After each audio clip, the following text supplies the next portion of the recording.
Come on now, fellas! We've got to answer the bell. Now let's go!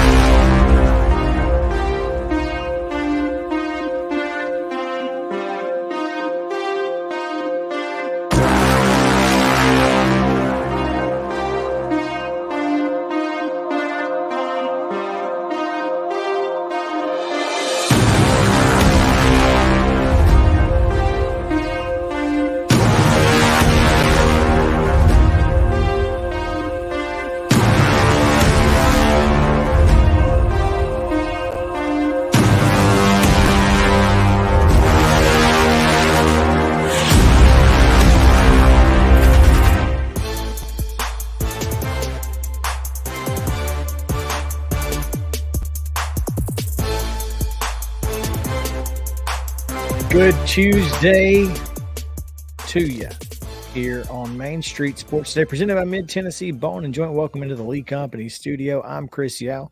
Mo Patton, as always, joining me here on this beautiful Tuesday. Glad to have you guys with us. It's Top 5 Tuesday, and it's going to be a lot of fun. We've got a lot to get to today. In fact, we've got some great guests. Caleb JARREAU of the UT Daily Beacon will join us, talk a little women's college hoops. We'll also visit with Chip Walters, as we do each and every Tuesday, unless it's not Tuesday. Chip said he's liable to be on the road because the Blue Raiders play at Tennessee Tech Cookieville tonight. So he may be somewhere between here and there, depending on whether he gets off to an early start or not. So, well, but he should be available. Well, that's great. I'm excited. We'll get the chance to talk to him about what's going on in the borough, all that and more. We're going to dive into the Braves today because they made a shocking move yesterday. And so we'll try to make sense of the shortstop situation in Atlanta as they're getting ready to end spring training. But we've got some good news too. So we'll get to all of that and more.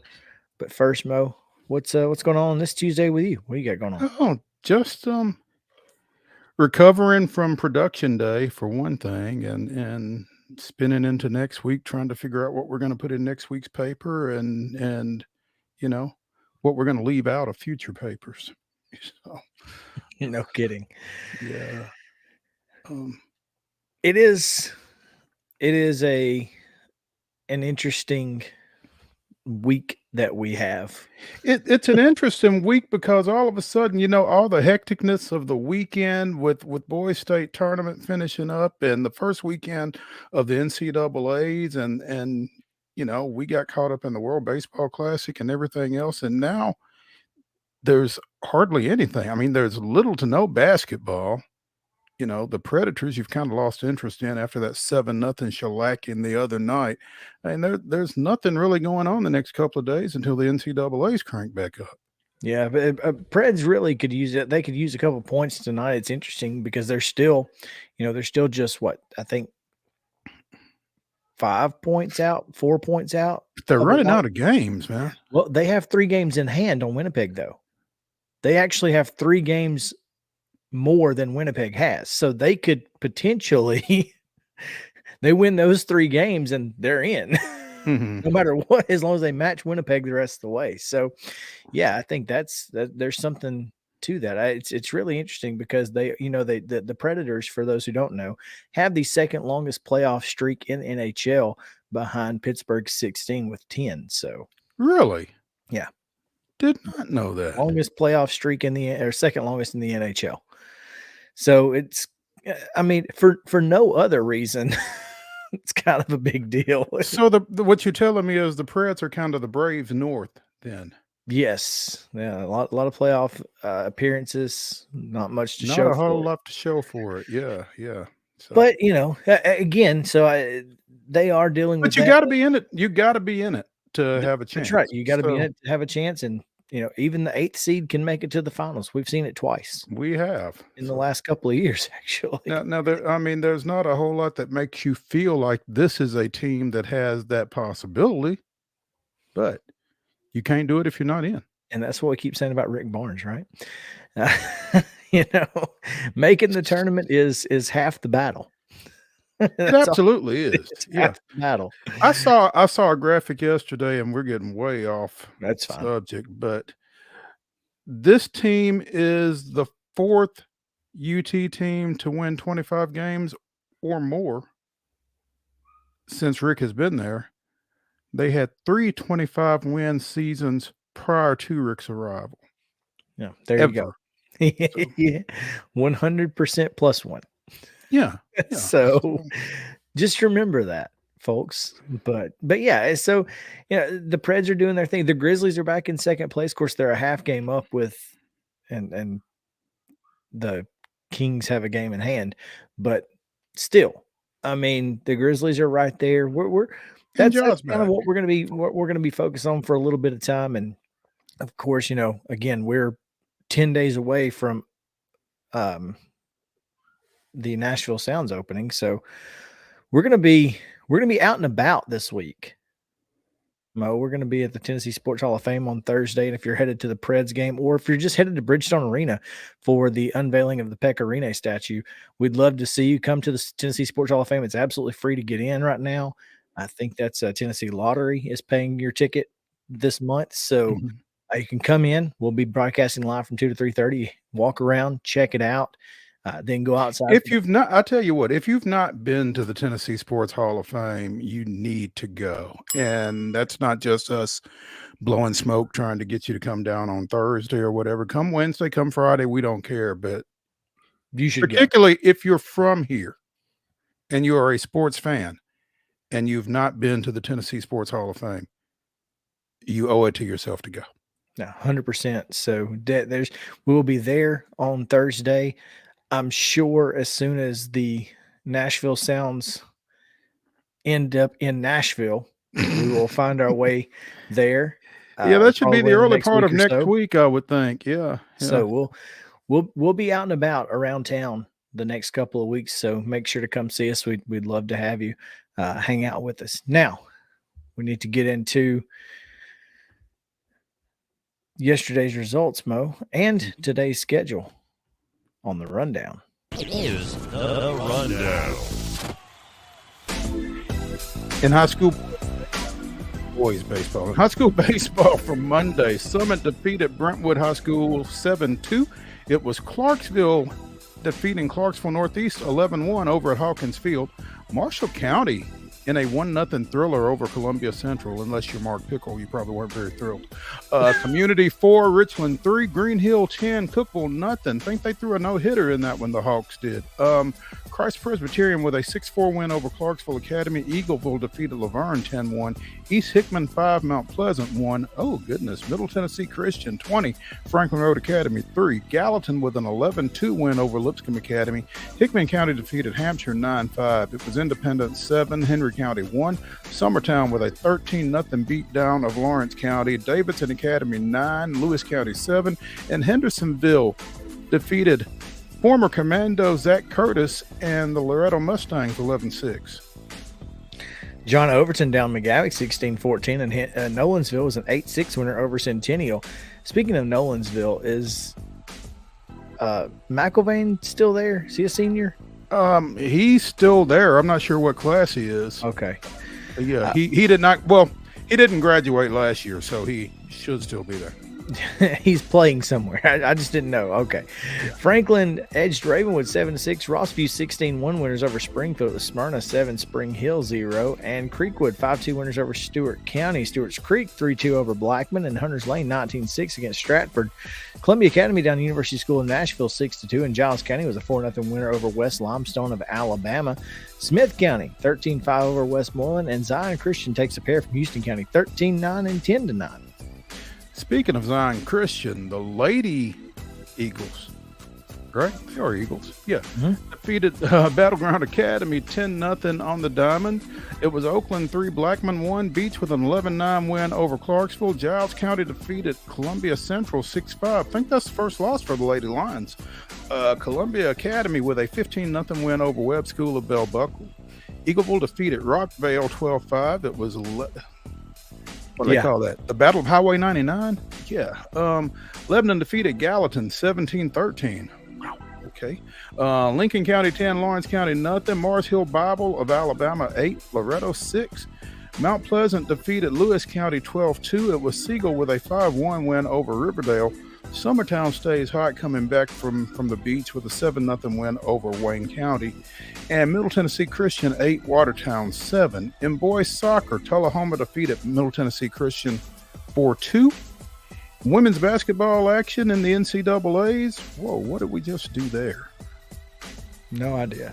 I don't know. And now I can't get out of it. Hang on. There you go. Sorry. Women's NCAAs, Tennessee doubled up Toledo 94-47. I had fixed that, but I just Control-Z'd it trying to undo what you did, and that went and that came back. Yeah, the Memphis Grizzlies with a 112-108 win over Dallas. All right, let's see if we can make this work here. Yeah, we've got baseball action, but see if you can Control-Z, Mo. Okay. And it might have been Justin. I'm not sure. There we go. There we go. There we go. We cooking with oil now. Yeah, go ahead. Baseball today. Doubleheader action. Glencliff at Murfreesboro Central at 4 o'clock. Also at 4, Westmoreland's at Smith County.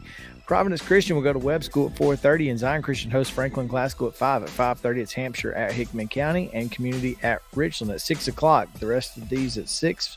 Stewart's Creek at Blackman, Columbia Central hosting Henry County, University School Nashville at Columbia Academy, Moore County at Culleoka, Lewis County at Davidson Academy, Middle Tennessee Monarchs at Ezo Harding, Giles County hosting Forest, Santa Fe goes to Houston County, Riverdale's at home against Oakland, and Cookville's at Wilson Central.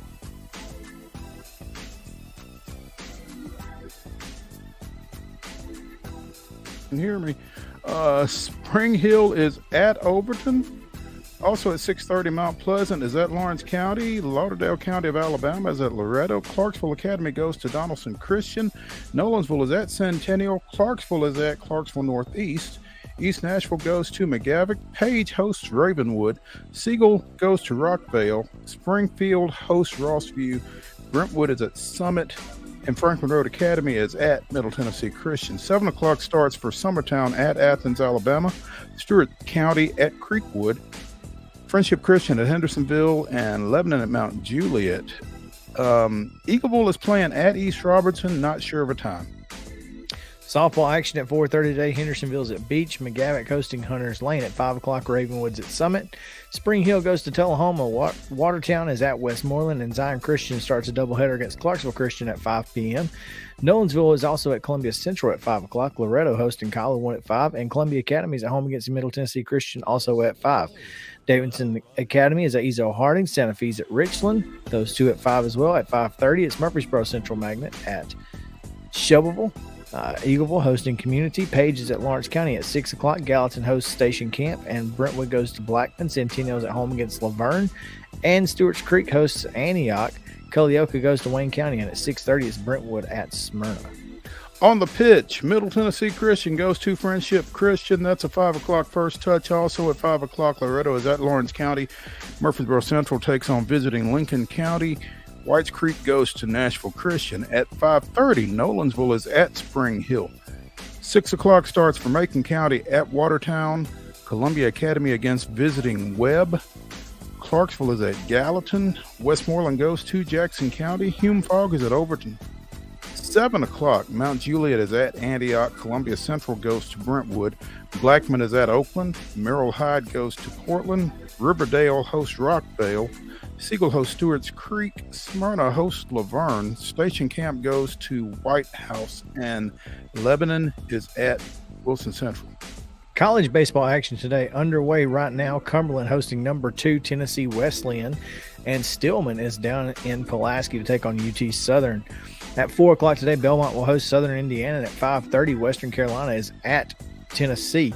Vanderbilt and Lipscomb will play at First Horizon Park. That's first pitch at 6 o'clock tonight. And Middle Tennessee State is, as we said, at Tennessee Tech in Cookieville at 6 o'clock. Junior college action today, Vol State took on Calhoun Community College down in Decatur, Alabama at noon. And just moments ago, first pitch, Columbia State is down at Northwest Shoals, the Patriots, at 2 o'clock start. Softball action, Trevecca heads over to take on Christian Brothers at 1:30. They first pitch there a little earlier. And tonight, the Preds are in Buffalo against the Sabres, 7 p.m. puck drop on Valley Sports South, and that is your rundown.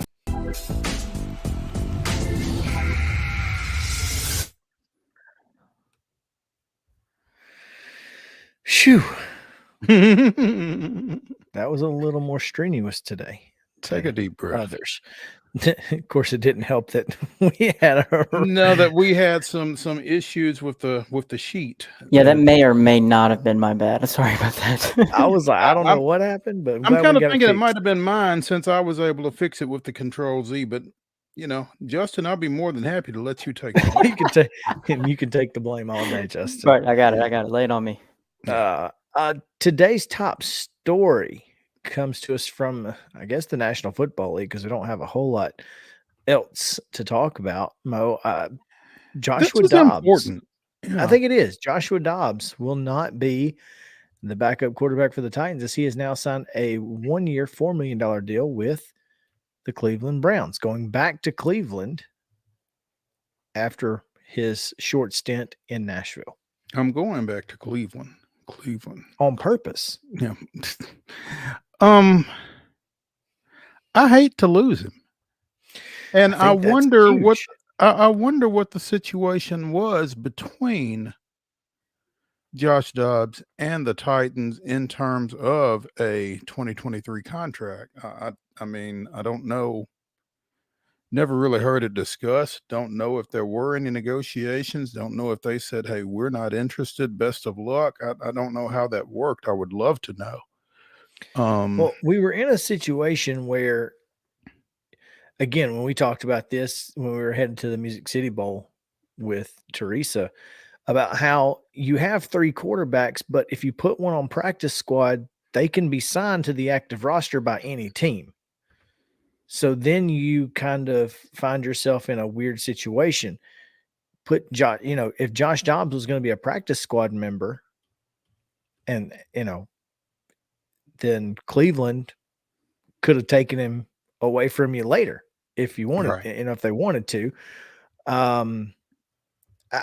Right now, the Titans are just in a situation where they kind of have to be prudent with every dollar, and 3 quarterbacks doesn't make sense. And they don't know what their quarterback situation is. And you to feel our like knowledge. I guess they feel like, based on this, that Malik Willis has a future as a Titan. And I don't know that that's a bad thing. No, but that's clearly what they feel like. And that's okay. If that's the way they feel, then, we're just going to ride with that. Right. Yeah. I mean, I don't necessarily have a problem with that. It's just that, I didn't want to see them go away from Malik Willis. I don't think that Malik Willis necessarily got a fair, I don't even want to say opportunity, but a fair read. A lot of folks somehow came to the conclusion that Malik Willis cannot play quarterback in this league based on what they saw out of him last year. And I don't know how you can come to that conclusion.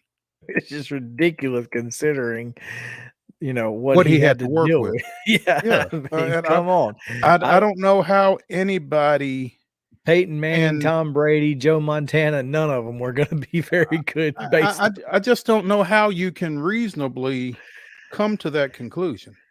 I mean, it's a guy who, barring 2 ridiculous penalty calls, beats the Super Bowl champions on the road. Oh, yeah, at their place. So, I mean, let's calm down. But he can't play. No. So with that said, I like the idea of Dobbs coming back just because I think he showed some stuff even in the 2 games that he started and lost. Because again, neither of those guys played with a full deck from a personnel standpoint. I mean, I'm not sure how you can judge anybody off of last year's performance with this team. But again, the third quarterback was just a problem. And yeah, you don't want to have Malik Willis out there available for 31 other teams to sign anytime they feel like it. Yeah. So wish Josh well. Do we play Cleveland this year? I have no idea. I couldn't tell you what the schedule looks like. So I mean, I don't know that. Not that he's going to be playing unless there's unless a something Deshaun happens to Watson. Yeah. Because so I mean, I guess I just hate it. I wish I loved seeing him here in Nashville, even if he is still blocking me on Twitter. Some of us couldn't get lucky and get unblocked, Mo, like you did. Hey, I don't know. Well, I don't know what I did to get unblocked, but I don't know what I did to get blocked either. And I was within 10 feet of the subject last Thursday and just could not bring myself to go and ask him in the middle of his crawfish. Yeah. Yo, Stack, what's up? The Titans do in fact play Cleveland on the road at some point this year, according to Jim White's article soon after the season on Titans Online. So there you go. All right. Time for our first break of the day. Caleb JARREAU of the Tennessee Daily Beacon coming to you right after this. So y'all stick around. We'll talk a little Lady Vol hoops right after this on Main Street Sports Day, presented by Mid-Tennessee Bone and Joint. Be back to the Lee Company studio in just a moment.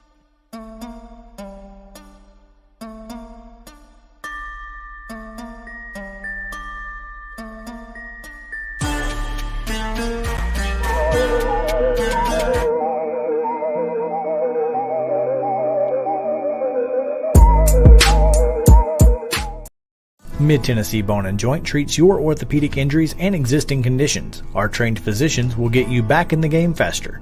Contact us at 931-381-2663 or www.mtbj.net.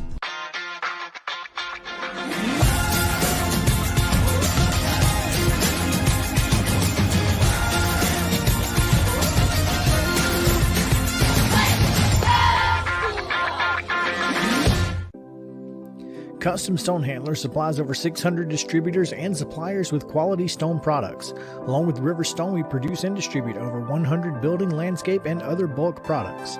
Our goal is to provide quality products, service, and partnerships to ensure our customers' success. We firmly believe that the measure of any person or company is how they treat other people and customers. Give them a call at 931-490-4990 or visit CustomStonehandlers.com. With Lee Company technology, the best handymen are hands-off. Lee Company techs have been using visual findings and other smart technology tools for years to add transparency and virtually take customers along. You see what we see, whether we're in a crawl space or on a roof.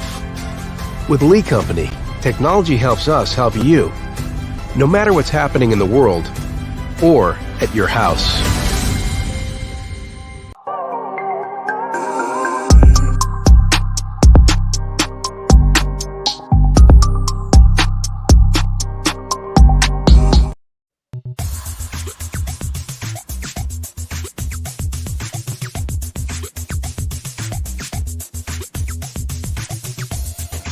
Welcome back into Main Street Sports today, presented by Mid-Tennessee Bone and Joint, back in the Lee Company studio here as we are getting ready to talk a little Lady Vol hoops as they are making their second consecutive trip to the Sweet 16 under Kelly Harper.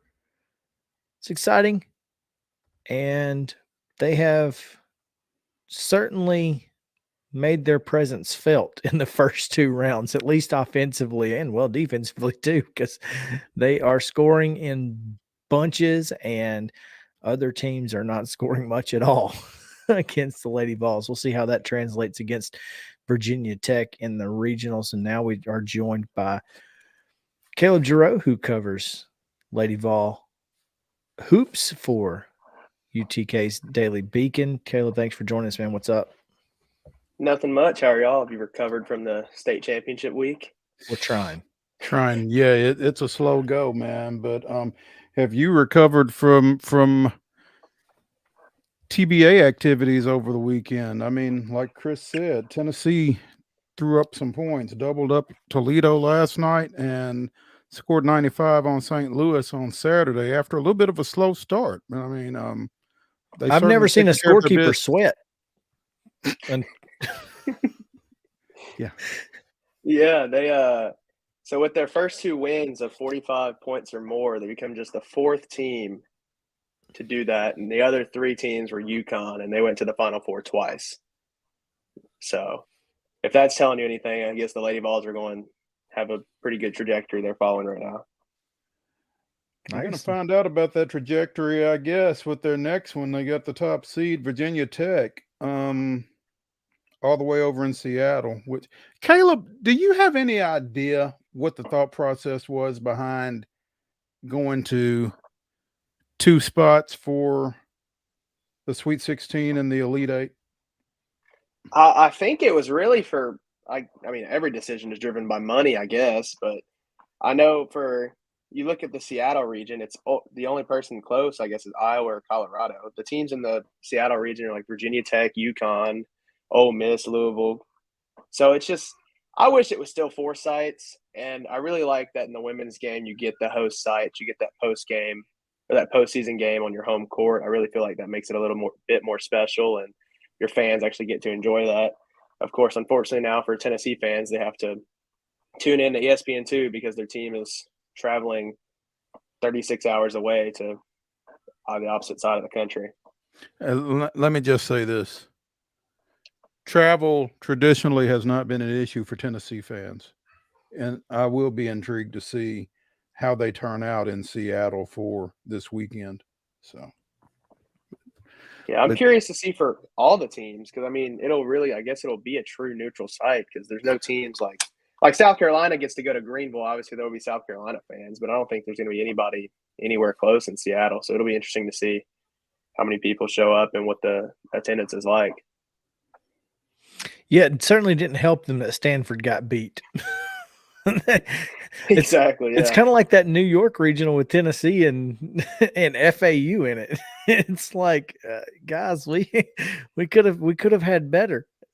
Colorado being the closest team at all to Seattle. I mean, the other side, Virginia Tech, Ohio State, UConn, Ole Miss, Louisville, Colorado, and Iowa are the 8 teams in Seattle. So there you go. That's rough, but obviously Virginia Tech with 15-point win over UT Chattanooga, and then that 12-point win against South Dakota State. Certainly not destroying teams like Tennessee has, but Virginia Tech has been really good all year long. Obviously, their conference is really good. Miami taking down Indiana early, in the second round. So tough matchup for the Lady Vols. Yeah, and they have Elizabeth Kitley, obviously, who was nominated today for the Naismith Award. She made the Final Four for that award. So obviously she'll be a handful for the Tennessee, but they played Virginia Tech on December 4th, and it was in Thompson-Boling Arena, and Virginia Tech took that game by 3 points. But when you look at the lineup Tennessee ran out for that game, Tamari Key was still in the lineup. She hadn't had her season-ending diagnosis yet. And then 2 of Tennessee's 3 posts that have recently caught fire for them, Jillian Hollingshed and Jasmine Franklin, has been really good on the defensive end. Neither of them played against Virginia Tech. And then obviously the most notable would be Rakia Jackson, who's averaging almost 20 points a game and is just unstoppable when she gets in the post. I mean, she also did not play against Virginia Tech, and they only lost by 3 in December. So when you look at that, obviously Virginia Tech has come a long way, but I feel like this Tennessee team is hitting its stride at the right time to where that matchup is probably favorable for them. And I guess if you want to take travel into consideration, you really can't, because both teams are traveling halfway across the country. So, yeah, Tennessee blew out their first 2 opponents, and Virginia Tech took care of business. It wasn't as much of a rout as Tennessee's were, but I think their margin of victory combined was 37 that I added up this morning. So definitely nothing to look over, but I feel like that matchup is pretty favorable for the Lady Vols. Caleb JARREAU of the UT Daily Beacon joining us here on Main Street Sports Today, presented by Mid-Tennessee Bone and Joint. And Caleb, as you said, offensively in particular, it really feels like UT is clicking on all cylinders here all of a sudden, getting points from a number of different players and a number of different positions. I mean, they're scoring from all over the floor, it seems like, at all 3 levels, as coaches like to say these days, which I would think really makes them dangerous against top seed Virginia Tech. Yeah, and last night they had 5 players in double digits, and more importantly, Sarah Puckett got a hot hand last night. And she's somebody who has kind of sort of been in a sophomore slump compared to her freshman year. I think this year she's averaging 7 or 8. Or last year, excuse me, she averaged almost 7 or 8 compared to this year. She's sitting at about 4. So getting her hot from beyond the arc is big. Last night, the offense was clicking on all cylinders. They were really working inside out, which is something Kelly Harper has preached all year, that no matter how many times she's told it to us and probably told it to the team, it hasn't always translated onto the court. And also a big thing last night was they were passing the ball a lot. So their assist to field goal ratio was very high, which is another thing Kelly Harper really wants. And so and then in this tournament, which is something that Tennessee can do because they have, depth, 12 players who could probably play in a game, they were able to push the pace against St. Louis in particular. And then Toledo likes to push the pace, but they never got the chance because Tennessee started hitting shots and was pushing the pace back. So, I mean, like against St. Louis, Tennessee went on a 29-0 run from the second to third quarter. So you want to talk about offense, but really the defense is clicking as well. And it really just seems like everything is coming together for this team. And what better time for that to happen than in March? 0. There ain't one. I mean, that's the facts. I mean, you cannot express how important it is to be playing your best basketball right now. And, obviously Tennessee got routed in the SEC championship game, but you saw it in the SEC tournament. They really have played. They've played extremely well, obviously beating LSU over the last month. And, you feel pretty good even taking on Virginia Tech in the 1 seed and then looking at likely, UConn in the Elite 8. You feel really good about this particular Tennessee team, something you did not necessarily feel 6 weeks ago. Exactly. And when you want to talk about moving on to UConn, that's a scary matchup as well. But I wouldn't overlook Ohio State in that game either, because Tennessee has played both UConn and Ohio State. So either way, it'll be a rematch for them. And they lost both of those games. But in that Ohio State game to open the season, Ohio State really showed that this year would be the year of their defensive press. And it is just suffocating. We saw it against North Carolina. I mean, they were just pressing them all the way up the floor, and it runs down the clock. It gets the other team tired. I mean, it has to be just so aggravating that you can't even get the ball to half court without having somebody pressing you all the way there. So Ohio State, I don't know. I don't think they'll beat UConn, but it would definitely be a formidable opponent. And then obviously if they're getting pressed and pushed around, it'll make it a little easier on the Lady Vols when they face UConn a day later.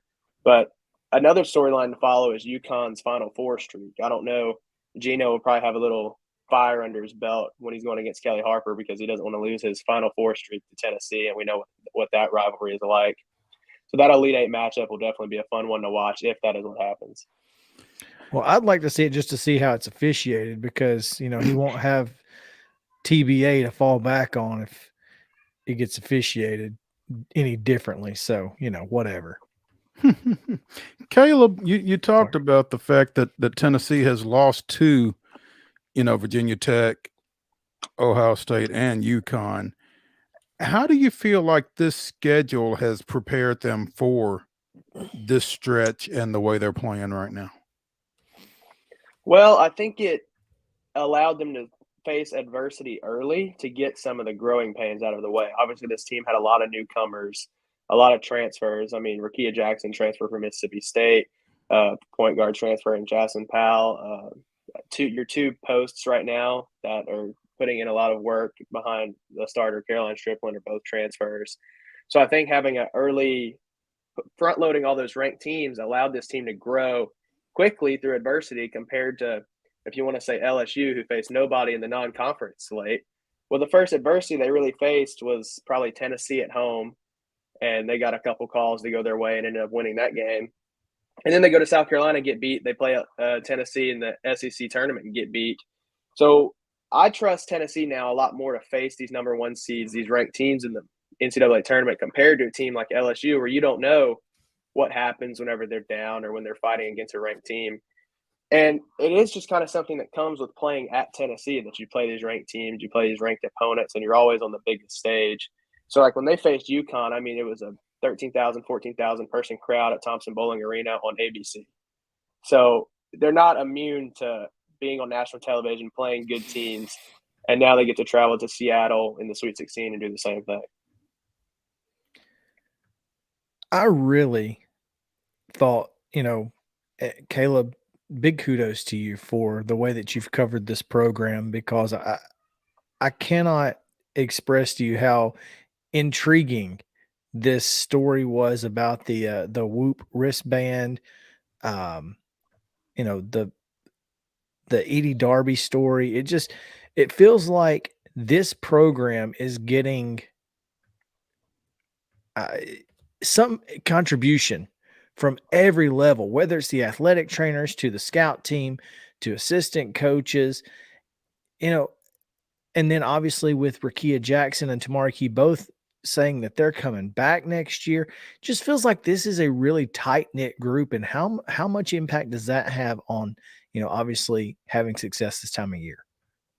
Yeah, a big storyline over the NCAA tournament was to stay or go. And with NIL money, it kind of, that's the thing people fall That back helps. on. It's like, oh, in a NIL money, they might stay for money, they might not. And when I talked to both Rakia and Tamari, they said that they considered it, but that was like fourth or fifth on their list. And they both talked about how just being a family atmosphere and how they wanted to just keep playing.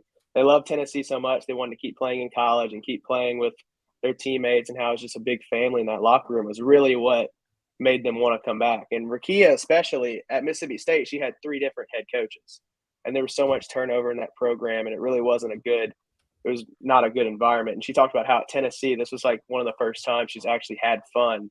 Obviously, she has fun playing basketball. This is like one of the first times she's had fun with her team and had fun with her coach, and felt like it was a family atmosphere.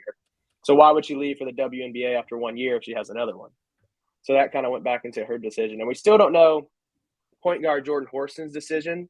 I personally thought she would be the first one to announce what she was going to do, just because she had been in the program for 4 years and around Kelly Harper. But she's still weighing her options, and I figured she'll probably wait until the end of the year. I think the deadline for the WNBA draft is March 27th or 3 days after your last game.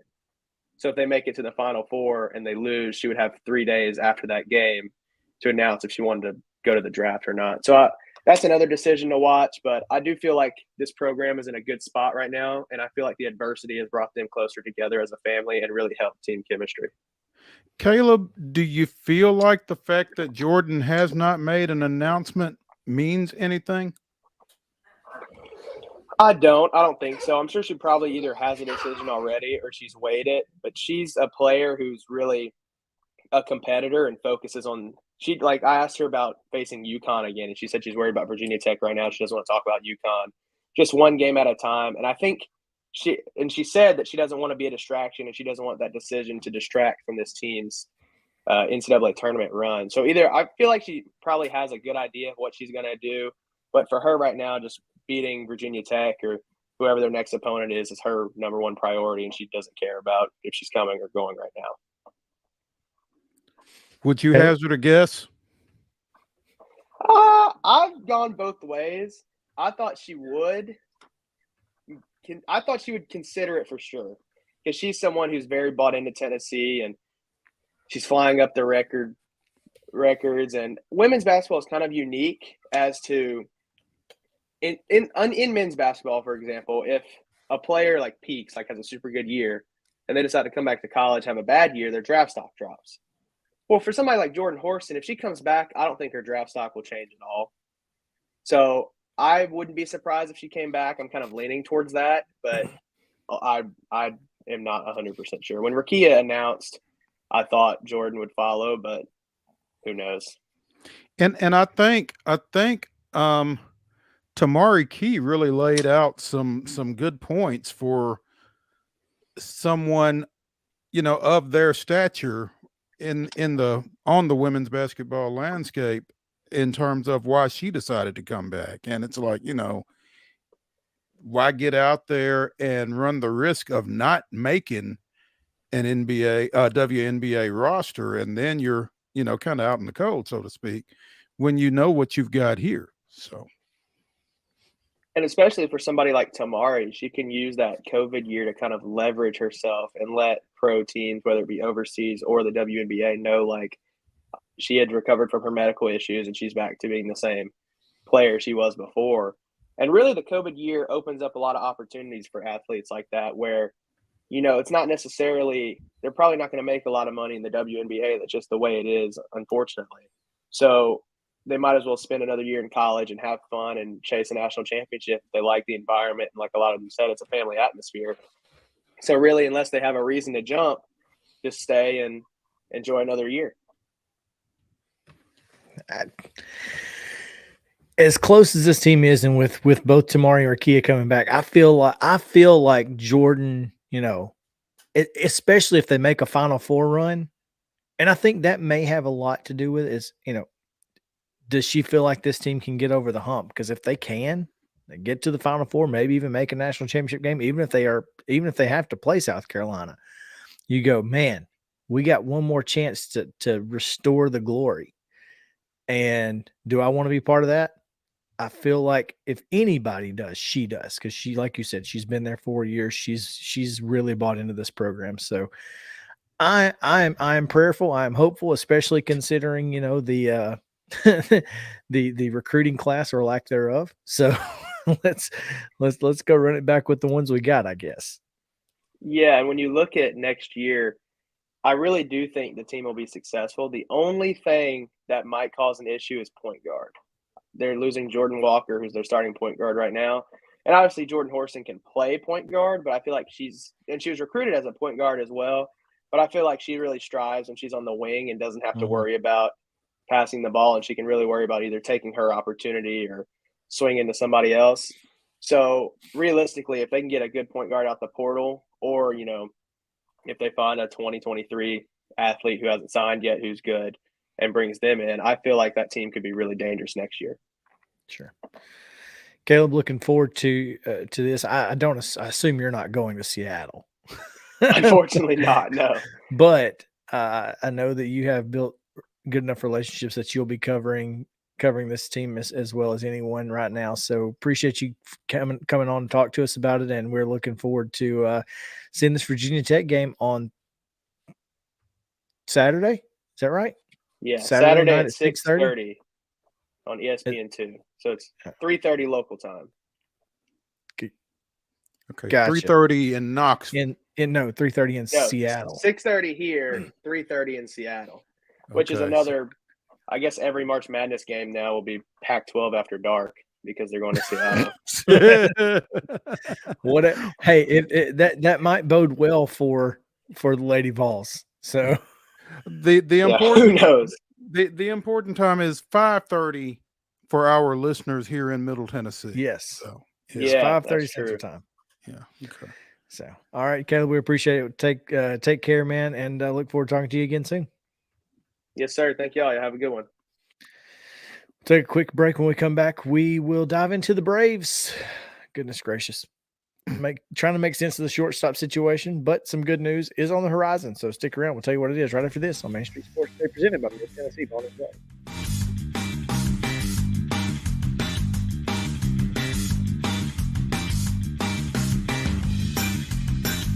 Hi,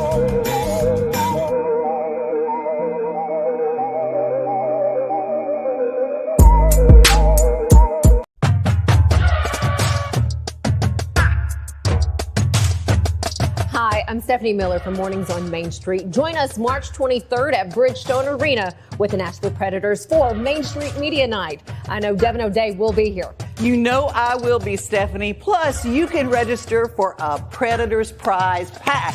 They were going to call it the Hockey Hootenanny, but they changed. So it's going to have 4 tickets and food vouchers. You got to register to win. We're looking forward to seeing all of our Main Street Sports Today fans, right, Chris? Absolutely, we are. And we could not do this without, of course, our owner, Dave Gould, and our friends here at Smashville.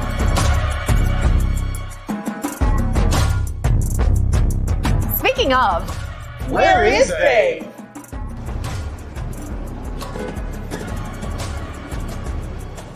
we will see you March 23rd for Main Street Media Night. Let's go, Chris!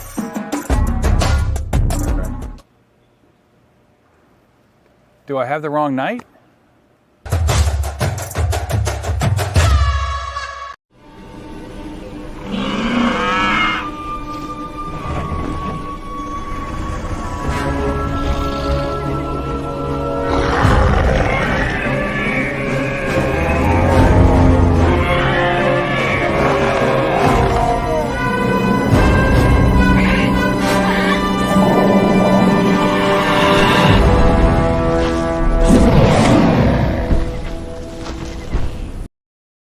Walmart Supply Chain is hiring in Lebanon. Earn up to $22.25 an hour when you join our new fulfillment center. Enjoy competitive pay and premium perks, including 100% paid college tuition, 401k match, flexible schedules, a free Walmart Plus membership that includes discounts, and free Paramount Plus, paid time off, and so much more. Fulfilling work starts right here. Text JOIN to 240-240. That's JOIN 240-240 to apply now.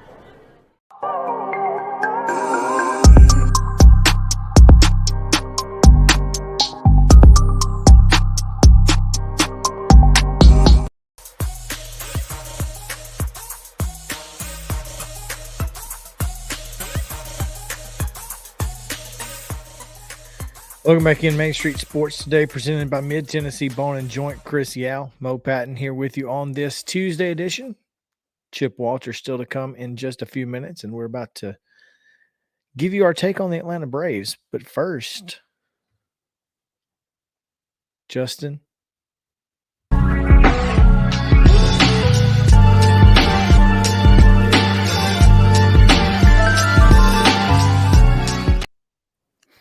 All right. We got the question of the day for you guys. If you're ready, I'll go ahead and fire away. Ready?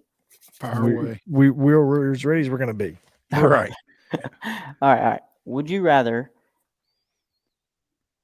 always have a full phone battery or a full gas tank? Full gas tank. That depends. No, I typically carry a portable charger with me. So I'm prepared for the biggest part of the time if my phone looks like it's going to die. But Chris, you in particular now. Well, here's the thing. Do I have to pay for the full gas tank? Like, how does that work?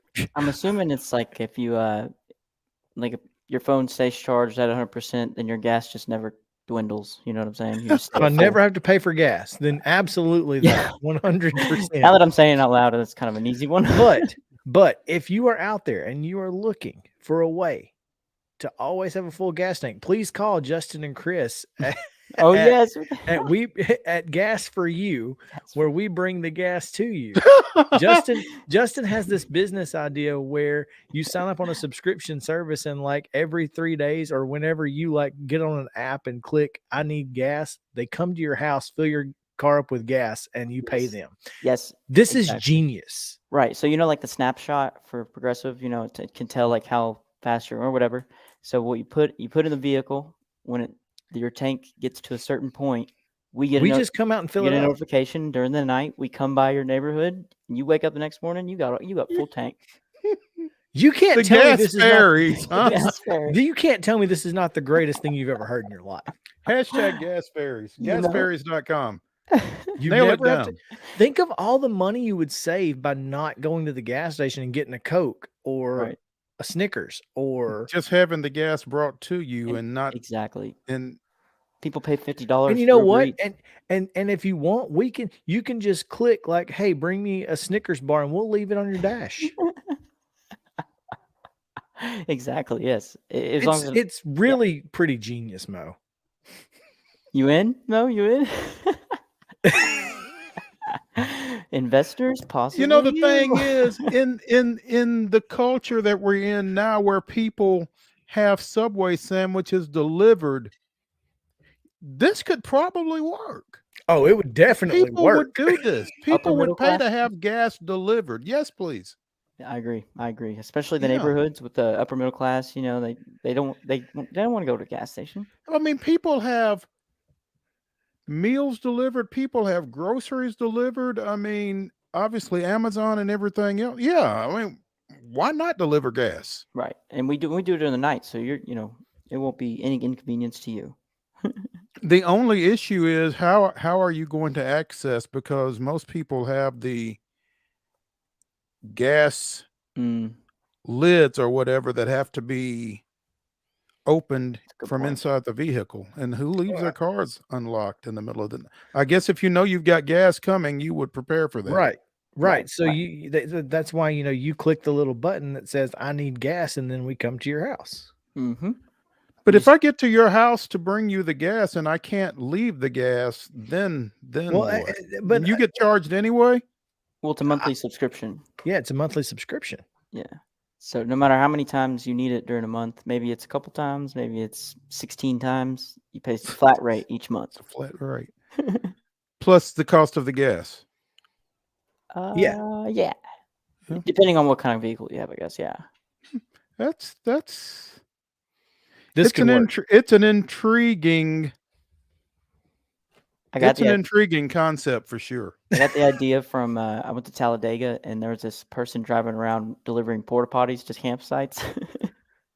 And I was like, it's genius. It's just like, why not deliver amenities that people always need?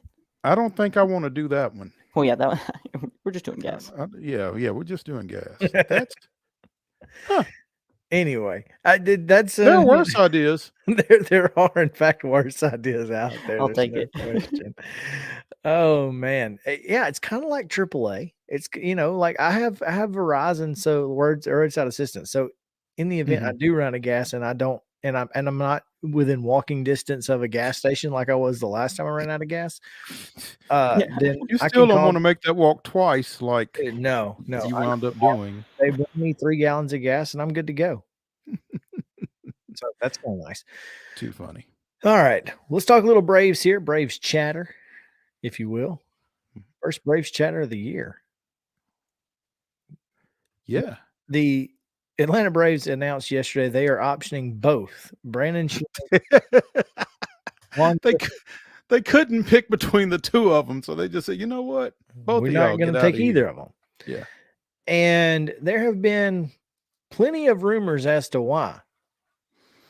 And I think that's all any of them is, because unless or until Alex Anthopoulos tells us why the decision was made, nobody's going to know. And you know what? I don't think it's the injury, the hernia issue. Well, because as Toscano pointed out, I think Grissom practiced every day that he did not play during that 5-game stretch. Correct. So it wasn't injury related. And I will tell you, Peter Gammons isn't the gospel that people want to make him across baseball. I had a personal situation where Peter Gammons had my ass in a sling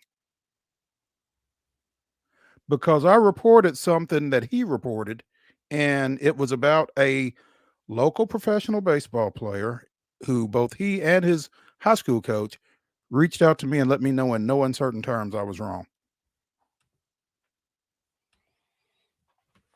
So I got issues with Peter Gammons anyway. Well, I guess my thought process is this is not the first time that we've had unproven guys, needing to take a position. I'm not sure that, and Orlando Arcia played really well last year when he had an opportunity. We talked about him all year long being a guy that, really stepped up for the Braves, but I don't know that he's an everyday guy. Maybe he is, but I mean, his career numbers certainly don't say he is. Arcia? Yeah. I don't know, man. When he was in Milwaukee, he did some pretty good stuff. I mean, I don't know how he fell out of favor up there or what exactly the situation was, but I mean, maybe the decision was that these guys just need more work at the AAA level, that they don't need to get this work up here just yet.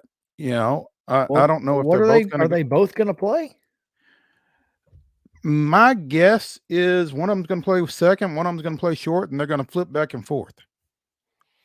That's my guess, because that's the best way for both of them to get work at shortstop, I think. But I mean, I don't have anything to base that on. I mean, I don't know exactly what the deal is, but I think a factor in this was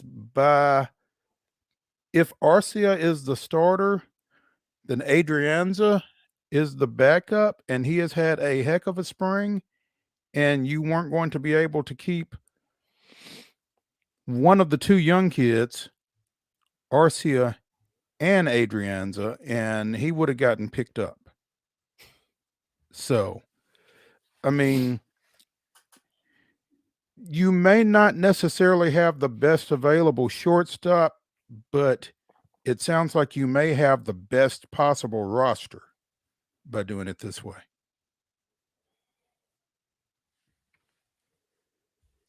I just don't know.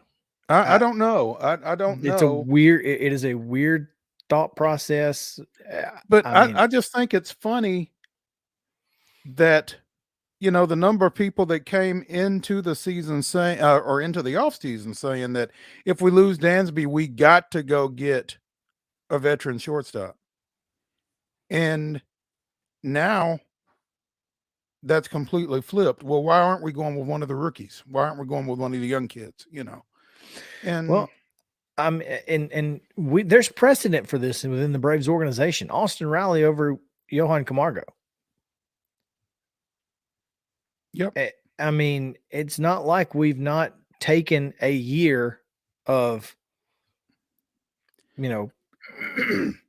average to sub-average performance in order to get a guy experience at the next level to be the guy going forward. Now, obviously, you feel like you got a chance to win the thing every year. So you want to have the best possible roster available at all times. But, I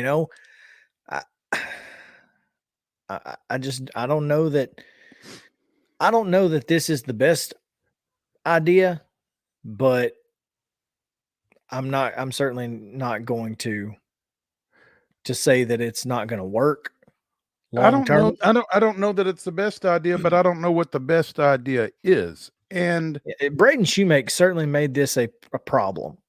I mean, he created an issue by coming up and playing as well as he did in spring training, and now the Braves have three guys who for one position, and you can't necessarily have that. So,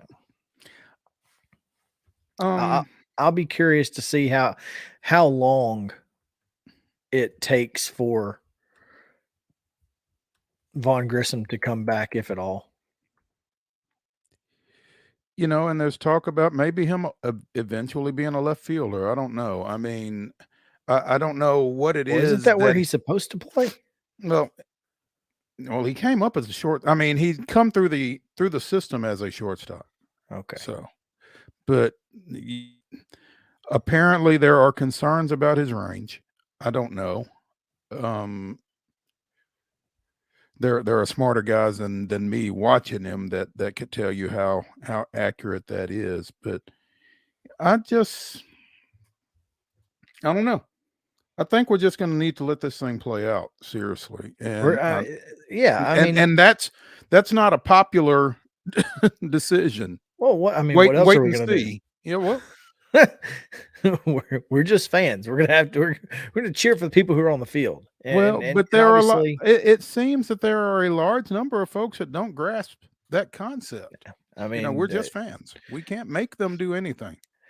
Think about all the Twitter GMs over the years that have been proven wrong thanks to Alex Anthopoulos and his infinite wisdom. So yeah. So I mean, in Alex we trust. I'm not going to question Alex Anthopoulos in any way, shape, form, or fashion. That's all I'm going to say. He seems to be right a lot more often than he is wrong. Now, the pitcher Cole Hamels, that didn't work. Well, it didn't work physically, but he was apparently pretty important in the development of one Mike Soroka and Max Fried. And There's Mike that. Soroka, who is set to pitch tomorrow for the first time. Yeah. After was it a hamstring injury last year? Yeah. He's apparently been pitching for a while now, simulations and that sort of thing. So he seems to be good to go. What can we reasonably expect from Mike Soroka tomorrow? What should we reasonably expect? I think you just want to see what his command looks like. I mean, I don't think you look at stats at all, really. I just think you look at, what his pitches look like and what he's able to accomplish in terms of command in the strike zone with everything. But I don't know that you're looking to see, strikeouts or hits or anything like that. I just think you want him to be comfortable in game-like situations right now because it's been so long since he's been in one. Yep. And look, if he's able to go out there and complete his however long they want him to throw, however many pitches they want him to throw or whatever, I think if he can complete that, I'll be happy. Mm-hmm. So and come out healthy, and that's what I'm saying. He's got to be able to complete it and be healthy and ready to go in 5 more days. Mm-hmm. So that's what I'm hopeful for. Looking forward to seeing what he's able to do tomorrow. Should be a good one. We've got Chip Walters standing by of the Blue Raider Network. So y'all stick around here with us on Main Street Sports Today, presented by Mid-Tennessee Born and Joint. We'll be right back after this.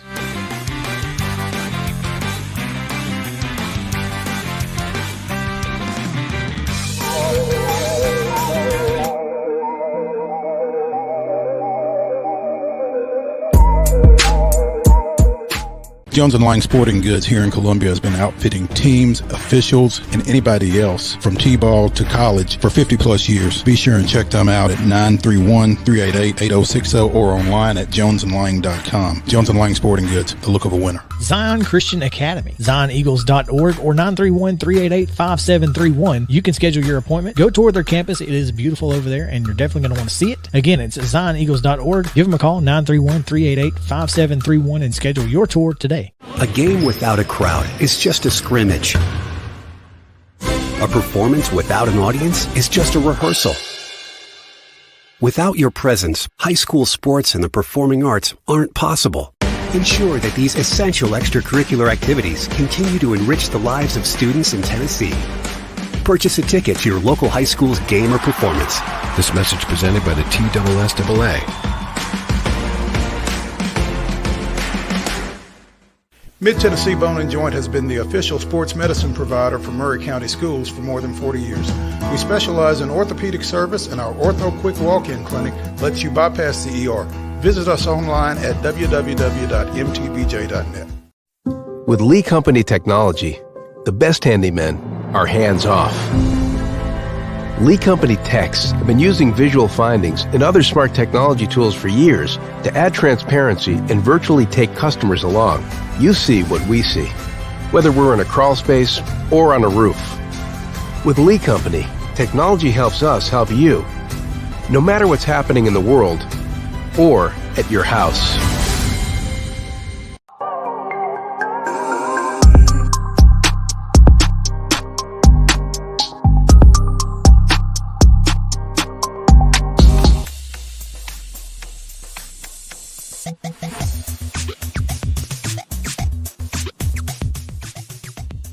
Welcome back in Main Street Sports Today, presented by Mid-Tennessee Bone and Joint. Back to the Lee Company studio, as we are every single day right here on the show with Mo Patton and Chris Yow. Glad to be with you. And it is Tuesday, and that means it's Top 5 Tuesday. But also, we get to talk to Chip Walters, who joins us via vehicular today. That's correct.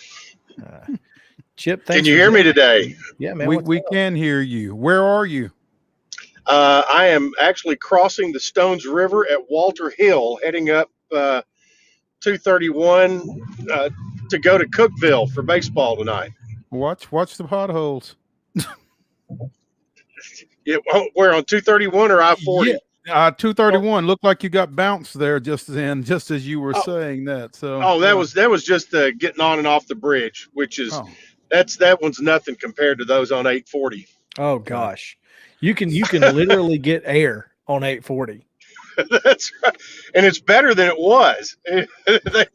They fixed it a little bit.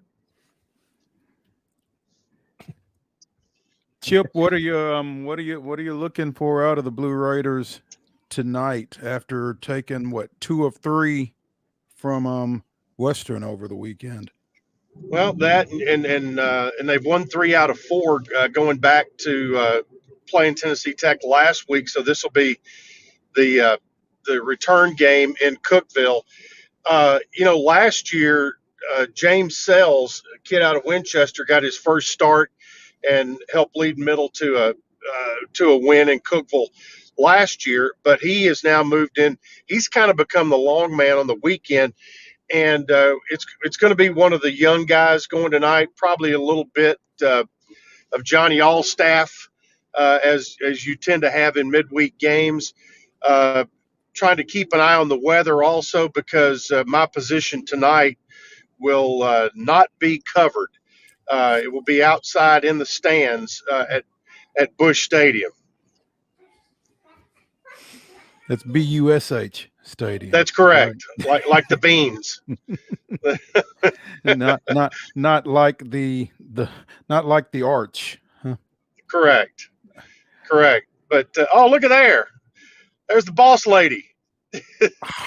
Yeah, we've been trying to keep her out of here, but it's not working. Well, hey, little kids mean big ratings, so make sure you keep her on. Nice. Chip, you say Johnny Holstaff for this one. I don't think our guy Bryant Baranek threw against Western. I didn't see him in the Sunday or the Saturday boxes, and I think I know who started Friday. But is he a possibility to see mound time tonight? He is, but I don't. I saw, and I just glanced. Didn't commit it to memory, but I don't think it's his. I didn't see his name. Mm-hmm. But he had he came in relief, I think, over the weekend. So it's going to be somebody else, and I just don't have the name at the tip of my tongue. But it's interesting. Last week Middle beat Tech 11-3 in Murfreesboro, and even in the game they lost to Western, they've really kind of had the bats going, and Kevin Nichols is the hitting coach, and he's felt pretty strongly all spring that they were going to be a pretty good hitting ball club, and they have been, and they and this pulling all the pitching together. They knew what they had with Ham, and then trying to work around that and come up with your full rotation, and that's starting to come together. I think that the pitching staff is really I think they really like the approach that the coach has with them. So it'll be interesting. And I'm going to try to talk to on Jerry Meyer's staff. I'm going to try to grab him for pregame interviews to see more head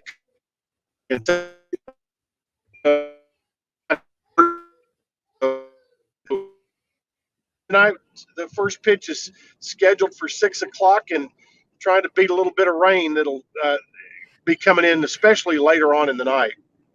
So it's going to be sophomore Rockville product Daniel Dewey on the bump tonight from our Middle Tennessee State. Yeah, you mentioned that's James. correct. Yeah, Chip, you mentioned James Sells. He got the save on Friday night. Was the fourth pitcher, the third out of the bullpen for MTSU. Jaden went 4 2/3. I guess that was probably his worst or shortest start of the year. Baranek came behind him for 2. Patrick Johnson went 2/3 of an inning, got the win, and Sells went an inning and 2/3 and got the save there in the 12-8 win. So as you said, the bats are starting to come together for Middle, and had to kind of pick up the pitching this time around. Yeah, exactly. And this was the first conference weekend, and it was important to get 2 out of 3 from Western, which the unusual part about the conference schedule this year is here in about 3 weeks, they'll play Western again in Bowling Green. So they'll still play a 30-game conference schedule, but you're going to have 6 of them against your arch rival, and everybody around the league has that they're going to play twice. This week, however, it'll be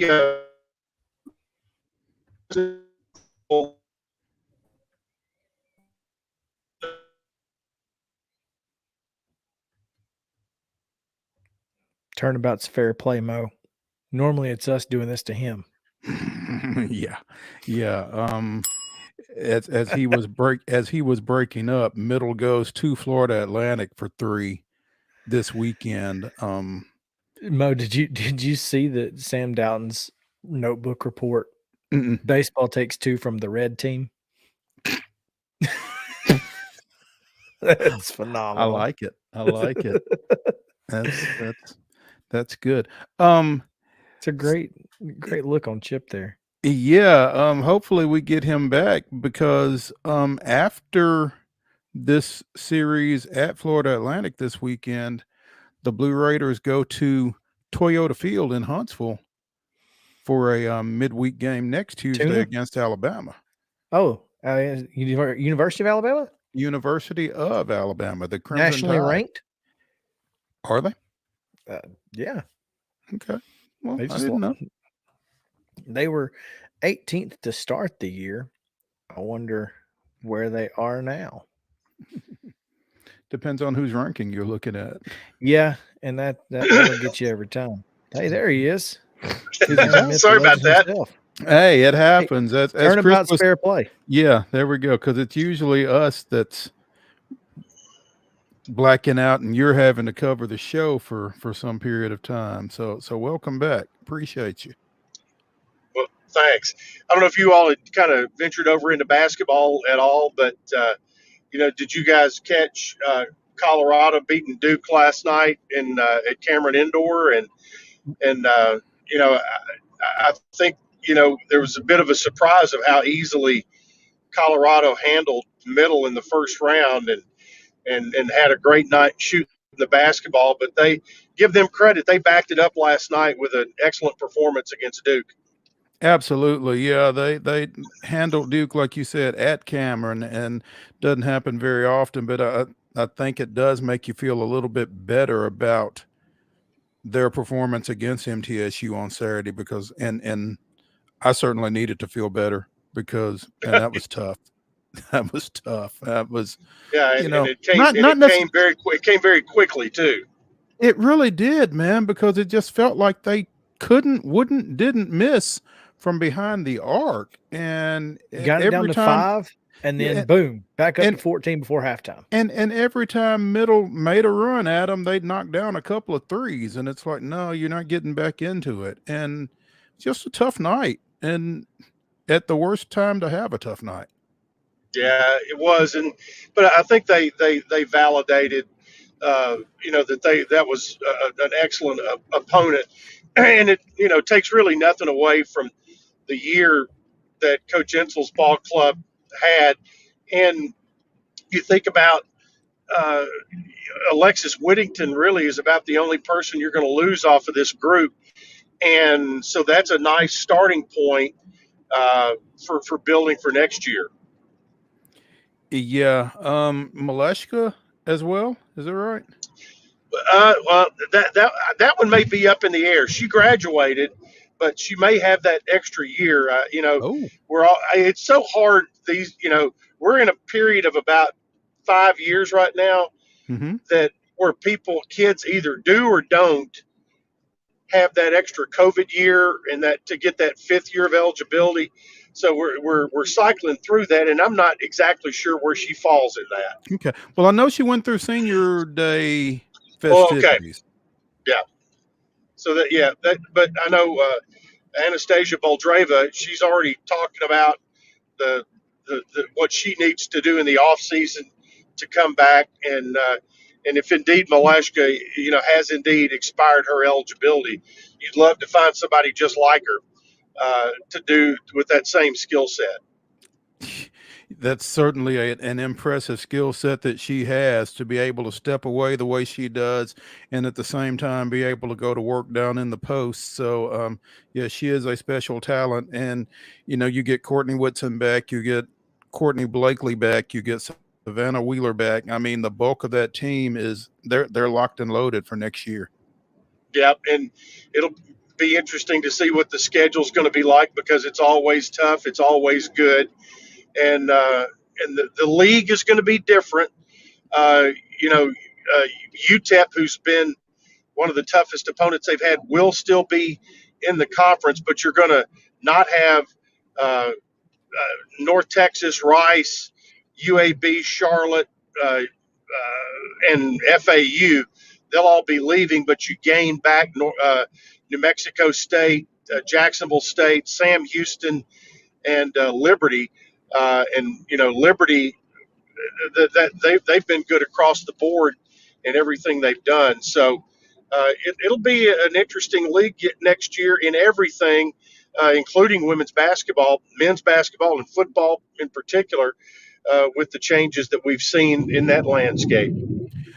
Chip Walters, voice of the Blue Raiders, joining us here on Main Street Sports Today, presented by Mid-Tennessee Bone and Joint. And Chip, we mentioned that the women's team for next year is locked and loaded. The men's team, not so much. Bunch of guys in the transfer portal. Yeah, had five guys went in, and one of the things we talked about this year was that Middle was one of only 2 schools in the entire country this past season that did not gain nor lose anybody through the transfer portal. Middle and Navy were the only 2. So, we're really kind of going through something that everybody else has gone through. And Eli Lawrence, who's a starter, he's testing those waters with going into the portal. T. Leonard as well. So as a starter, he was about a 50% starter this year. Tyler Millen was about a 4-point-a-game guy.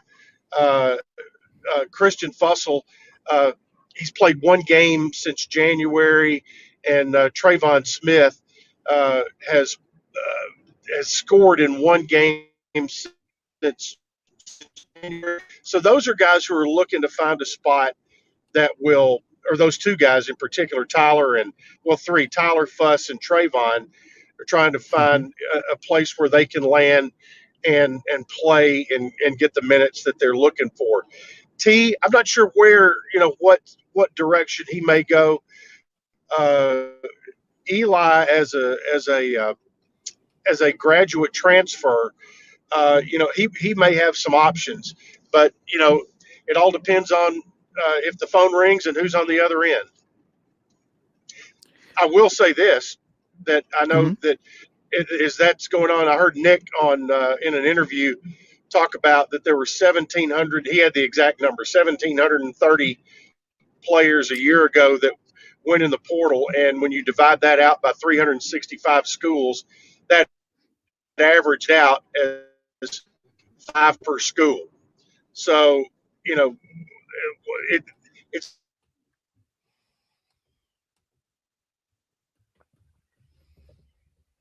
just as many can come in as go out, I think is what he's saying. Yeah. And that's the thing about the transfer portal. It probably disrupts the chemistry of your team, but honestly, you can get better in the transfer portal. You can.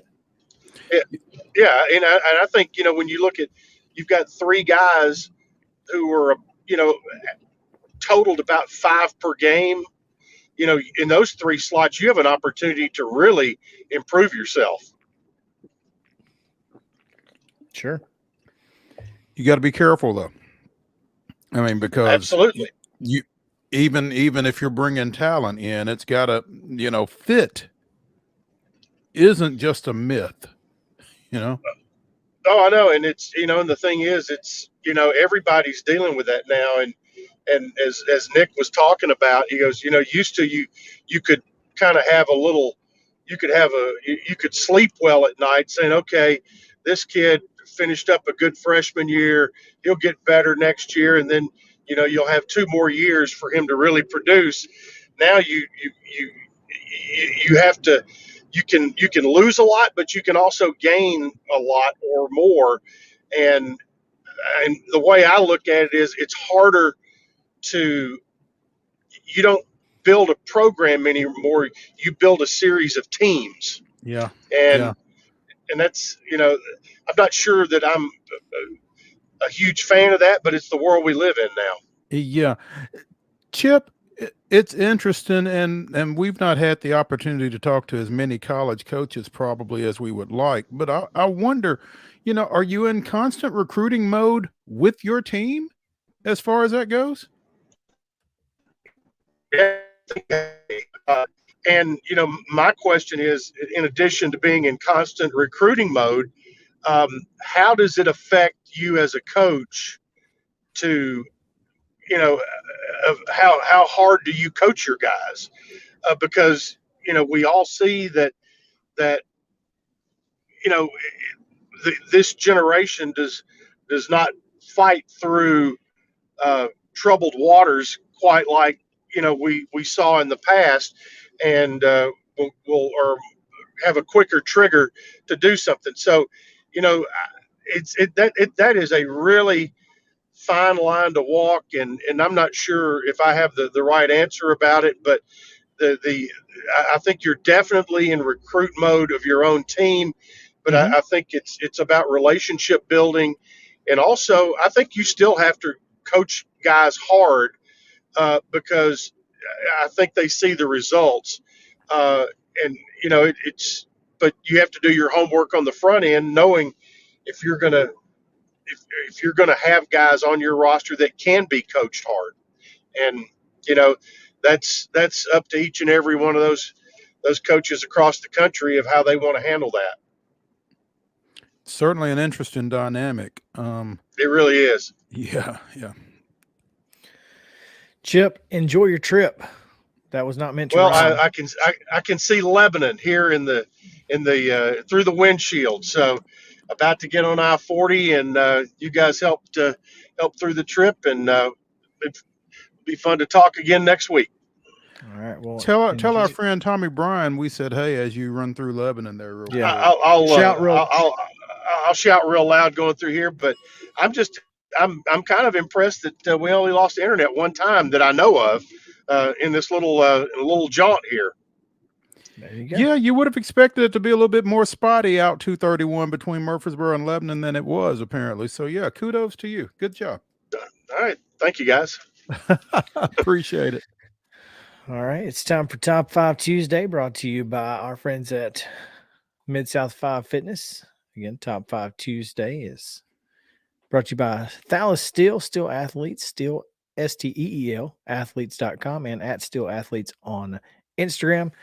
Give them a follow. 2 great locations, one in Franklin, the other in Columbia. Today, we go to Twitter. Our top 5 Twitter follows. These are people that we follow on Twitter. So we go now to pick number 1, which was Justin Kulik, because apparently the double quarter pounder with cheese didn't quite make folks excited. I think I've been on a losing streak lately.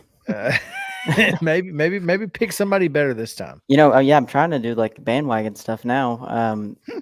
So are we going with top pick Twitter follows that we follow, correct? That we Yes. follow. Yes. Okay. My number 1 will be probably well, if you know who it is, you'll know why. Drewski, if you've ever heard of him, DRUSKI. DRUSKI. Yeah, he does like funny skits and stuff. Okay. He's hilarious. I don't know who familiar he is, with but him, but that's okay. I'll shoot y'all some DMs. Make sure you tag these folks, right? Absolutely. My number 1 is going to be 3-year Letterman, because that dude is freaking great. Best troll on Twitter. He is a heck of a troll, and he's so good and so dry with it that a lot of people don't realize that he's trolling, which That's I guess why is it's so good. half of it. Yeah. Speaking of skits, my number 1 is at Mr. Go 30. There you go. Coach Nice. 30. Coach 30. All right, Justin, number 2. My number 2 is Brian Baldinger. He's the one that breaks down the the NFL tape. Man. Yep. What's his at? Former player. Let me at check. Brian Baldinger, I think. I believe it is. Yes, it is. Oh, it's at Baldy NFL. So BALDY NFL. Okay, that makes sense. All right, I'm going to go with @_dead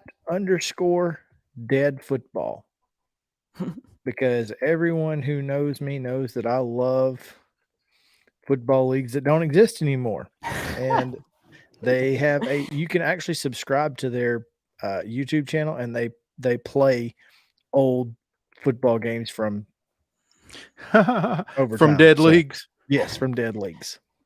That's actually cool. It's a lot of fun.